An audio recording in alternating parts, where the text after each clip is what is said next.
Assalamualaikum warahmatullahi wabarakatuh. Perkenalkan, nama saya Fendi Duel Kifari, taruna dari Politeknik Kelautan dan Perikanan Pangandaran dari Prodi Teknologi Kelautan. Pada video kali ini, saya akan membahas tentang pemanfaatan termodinamika terhadap energi angin sebagai salah satu energi terbarukan. Untuk pendahuluan, apa sih termodinamika itu? Termodinamika berasal dari bahasa Yunani yaitu therme yang berarti panas dan dinamis yang artinya power atau daya.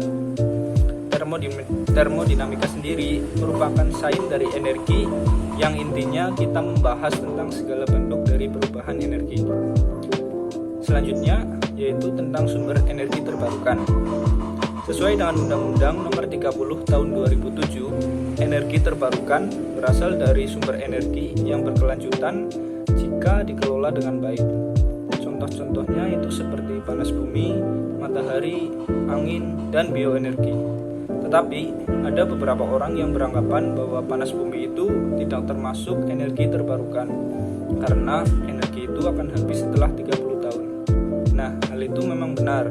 Akan tetapi, hal itu juga bisa disebabkan dari pemakaian dan proses pemanfaatannya yang terlalu masif dan juga di luar batas dari energi itu sendiri.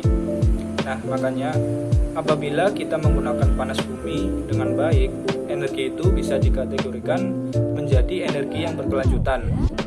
Nah, selanjutnya jenis-jenis dari sumber energi terbarukan antara lain seperti hidroelektrik yang kita kenal sebagai PLTA atau pembangkit listrik tenaga air. Kemudian wind turbine yang menggunakan tenaga angin, solar panel, dan juga geothermal. Nah, sekarang ini kita lihat sekilas mengenai beberapa alternatif untuk energi terbarukan. Yang pertama yaitu energi matahari atau solar energi. Merupakan sumber energi yang berlimpah namun masih mahal secara ekonomi. Bahkan solar panel pun efisiensinya masih rendah jika dibandingkan dengan sumber energi yang lain. Kemudian energi angin. Ini menggunakan energi kinetik dari angin dan saat ini merupakan sumber energi alternatif yang paling berkembang di dunia. Kemudian energi hidro yang menggunakan energi kinetik dari air dan saat ini juga merupakan sumber alternatif yang berkembang di dunia, terutama di negara-negara berkembang seperti Indonesia. Contohnya yang kita kenal seperti PLTA atau pembangkit listrik tenaga air. Kemudian geothermal yang menggunakan panas bumi dari inti bumi, karena bumi memiliki energi panas kalor yang bisa kita konversi menjadi kerja yang akhirnya dihubungkan dengan turbin dan menghasilkan listrik. Kemudian yang terakhir energi biomasa yang menggunakan material dari makhluk hidup tumbuhan untuk menghasilkan energi. Nah, sekarang ini setiap energi terbarukan alternatif memang semakin banyak digunakan dan harapannya akan semakin meningkat untuk menggantikan energi fosil. Sumber energi dikatakan dapat diperbaharui apabila sumber tersebut dapat digunakan secara terus-menerus dan tidak meninggalkan efek yang buruk yang signifikan pada lingkungan. Nah, sekarang yang akan saya bahas mengenai wind energy atau energi angin. Nah, kenapa di sini saya membahas tentang energi angin? Seperti yang saya bahas pada slide sebelumnya, energi angin merupakan sumber energi alternatif yang paling berkembang di dunia pada saat ini. Nah, apa sih angin itu? Angin adalah udara yang bergerak dari tekanan tinggi ke tekanan rendah atau dari suhu rendah ke suhu tinggi karena adanya rotasi bumi dan perbedaan tekanan udara. Nah, ternyata angin juga merupakan salah satu energi yang tersedia di alam dan bisa dimanfaatkan sebagai pembangkit listrik. Pembangkit listrik tenaga angin mengubah energi angin menjadi energi listrik melalui sebuah turbin. Nah, selanjutnya energi angin merupakan energi terbarukan yang telah digunakan sejak 4000 BC atau sebelum Masehi yang disebut sebagai windmill. Nah, apa sih bedanya windmill dengan wind turbine? Windmill adalah energi kinetik angin yang dikonversi menjadi energi kinetik. Contohnya seperti layar di kapal laut dan itu sudah digunakan sejak lama. Sedangkan untuk teknologi modernnya yang disebut sebagai wind turbine, dari energi kinetik angin menjadi listrik. Selanjutnya, energi angin itu dibagi menjadi dua. Yang pertama adalah onshore dan yang kedua adalah offshore. Untuk yang onshore itu bisa digunakan skala kecil dan juga skala besar. Untuk yang skala kecil itu menggunakan turbin sumbu vertikal. Contohnya pada gambar tersebut, turbin ini cocok digunakan di rumah-rumah karena tidak membutuhkan space yang besar. Nah, untuk turbin yang mempunyai sumbu horizontal, contohnya yang ada di gambar ini, dia membutuhkan suatu lahan yang besar karena rotornya yang cukup besar dan tidak memungkinkan untuk dipasang di rumah-rumah. Untuk yang kedua yaitu offshore.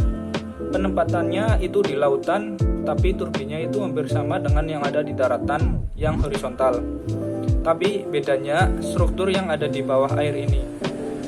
Jadi kalian harus mendesain sedemikian rupa agar turbin ini bisa berdiri di lautan. Nah, kemudian kekurangan dari energi angin yang onshore ini sebenarnya dia menimbulkan suara yang berisik. Jadi kadang masyarakat di lingkungan tersebut sering menolak untuk pemasangan dari energi angin tersebut. Sedangkan untuk pemasangan dari offshore ini jauh lebih baik karena tempatnya di lautan dan tidak mengganggu kehidupan di daratan. Nah, di sini terdapat beberapa desain dari wind turbine. Terdapat dua macam tipe dari desain turbin angin ini. Yang pertama, yang ada di gambar ini disebut HIWTS atau Horizontal Axis Wind Turbines. Kenapa disebut horizontal? Karena anginnya itu berasal dari arah horizontal sehingga bisa menggerakkan generator nantinya. Kemudian yang kedua adalah desain VIWTS atau Vertical Axis Wind Turbine. Untuk desain ini, anginnya berasal dari atas, jadi menggunakan reflektor, masuk kemudian arahnya secara vertikal. Nah, dari segi efisiensi, bentuk yang horizontal itu lebih baik daripada bentuk yang vertikal. Kemudian, untuk mendesain turbin angin ini juga tidak sembarangan, atau kita menaruh pembangkit listrik tenaga anginnya secara sembarangan. Tetapi tidak demikian. Ada 3 karakteristik dari kecepatan angin, di mana angin tersebut atau daerah tersebut itu cocok untuk digunakan sebagai lokasi pembangkit listrik tenaga angin. Nah, terdapat 3 karakteristik angin. Yang pertama adalah cut-in speed. Cut-in speed ini adalah kecepatan angin minimum untuk menghasilkan daya. Jadi cut-in speed tersebut adalah speed minimal supaya bisa menghasilkan daya. Yang kedua adalah rate speed. Rate speed ini adalah kecepatan angin yang menghasilkan daya maksimum. Dan yang terakhir yaitu cut out speed, merupakan kecepatan angin maksimum yang menjadi desain dari turbin angin. Jadi turbin angin tersebut hanya bisa mengakomodasi kecepatan tertentu saja atau kecepatan maksimumnya. Jadi cut out speed ini akan selalu lebih kecil daripada rate speednya. Oleh karena itu, harus dipertimbangkan antara kecepatan angin dan juga dengan desain turbin. Turbin di sini adalah sesuatu yang berputar yang akan digunakan untuk menggerakkan generator nantinya. Selanjutnya, untuk cara kerja dari wind turbin tersebut.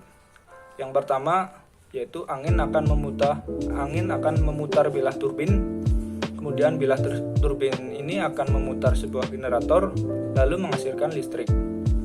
Lengkapnya, sebuah pembangkit listrik tenaga angin bisa terdiri dari satu buah turbin atau beberapa turbin angin yang gaya listriknya digabungkan dan disalurkan ke satu unit penyalur listrik. Gaya listrik kemudian dialirkan melalui kabel transfusi dan didistribusikan ke rumah-rumah, ke kantor, sekolah, dan tempat lainnya. Nah, mungkin selama ini kita mengira kalau cara kerja turbin angin itu sama dengan kipas angin. Tetapi tidak demikian. Jika kipas angin membutuhkan aliran listrik untuk bisa menghasilkan angin, turbin angin justru menggunakan angin untuk mengalirkan listrik. Nah, sekian dulu video dari saya. Semoga bermanfaat dan dapat menambah ilmu untuk kita semua. Terima kasih. Wassalamualaikum warahmatullahi wabarakatuh.